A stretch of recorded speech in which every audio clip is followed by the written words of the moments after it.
Magandang araw po sa inyong lahat. Ngayon po ay Sunday. Tayo po ay dadako na sa ating prayer and exhortation. Shall we pray, O aming Ama?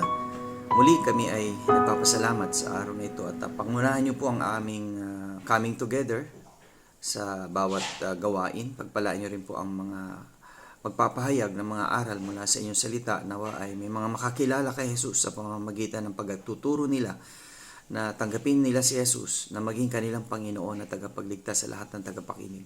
Sa pangalan ni Jesus. Amen. Well, sabi nga ng Bible sa Philippians chapter 4 verse 13, I can do all things through Christ which strengtheneth me. Well, napakaganda po na lahat po na magagawa natin sa pamamagitan ng ating Panginoong Kristo. Kaya nga kung nasa iyo na ang Panginoong Kristo, marami kang magagawa sa pamamagitan ng paglilingkod, pakikinig, pagsunod sa kanyang kalooban.